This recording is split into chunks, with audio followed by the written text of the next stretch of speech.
TRP ভালো হয়েও কি বন্ধ হয়ে যাবে চিরদিন তুমি যে আমার?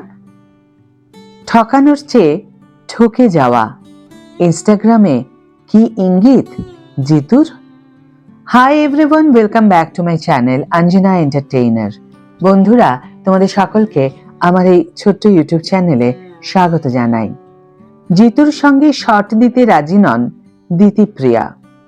তিনি নাকি জানিয়েছেন রোমান্টিক সিন করলেও টাচ করা যাবে না, এমনকি ডামি দিয়ে সিন করাতে হচ্ছে।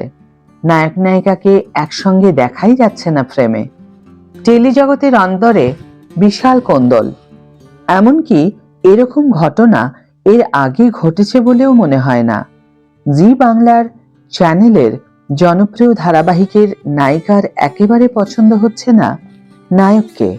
একসঙ্গে শট পর্যন্ত দিতে রাজি নন তিনি সেই নায়কের সঙ্গে।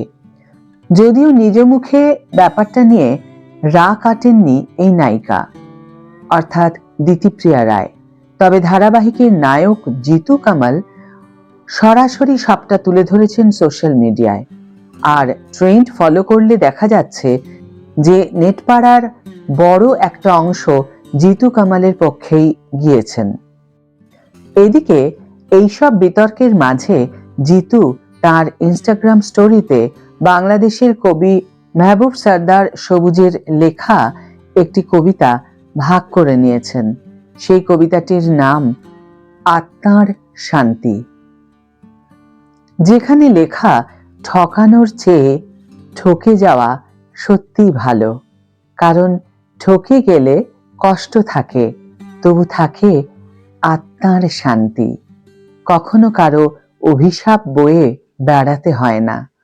আবার এই কবিতার আরেকটি জায়গায় লেখা হয়েছে, সত্যের পথে থাকা শ্রেয়, যেখানে কারো ক্ষতি নয়, শুধু থাকে নিজের বিবেকের প্রশান্তি। এবার প্রশ্ন, জিতুর এই তীর কি দিতিপ্রিয়ার দিকেই? বিবাদের খবর এসেছিল মাসখানেক আগে।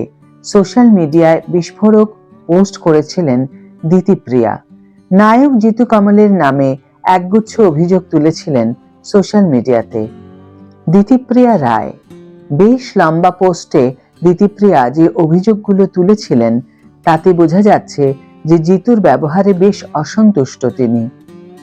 জানান যে হোয়াটসঅ্যাপে এমন কিছু বার্তা তিনি পেয়েছেন জিতুর থেকে বা কিছু ইয়ার্কি মেরেছেন নায়ক যাতে তিনি অপ্রস্তুত।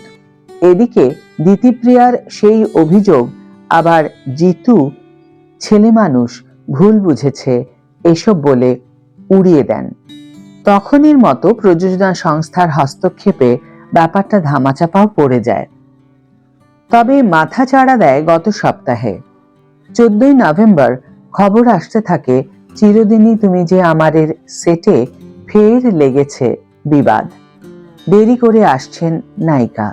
নায়কের অসুস্থতাকে মিথ্যে ভাবছেন, নায়ক তাকে ছুতে পারবেন না শর্ত চাপিয়েছেন। এদিকে দিতিপ্রিয়ার সঙ্গে যোগাযোগ করলে তিনি ব্যাপারটা উড়িয়ে দেন।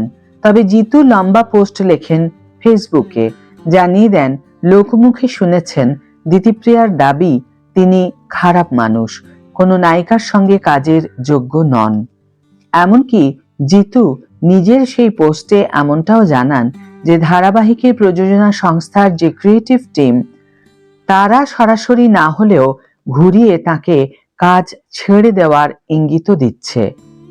কি লেখা আছে টিআরপি তালিকায় এত ভালো স্থানে থাকা এই মেগার কপালে? আজকের ভিডিও এখানেই শেষ করছি। ভিডিওটি যদি ভালো লেগে থাকে তাহলে অবশ্যই একটু ছোট্ট করে লাইক দিও, শেয়ার করো বন্ধুদের সাথে, কমেন্ট করে এই বিষয়ে তোমাদের মতামত অবশ্যই জানিও। যারা এখনো আমার চ্যানেলটিকে সাবস্ক্রাইব করোনি তারা অবশ্যই চ্যানেলটিকে সাবস্ক্রাইব করে আমার পাশে থেকো, আর যারা অলরেডি সাবস্ক্রাইব করে দিয়েছো তাদের জন্য আমার অনেক ভালোবাসা এবং অনেক ধন্যবাদ। আজ তাহলে বিদায় বন্ধু, দেখা হবে পরের ভিডিওতে। ভালো থেকো, সুস্থ থেকো, সঙ্গে থেকো।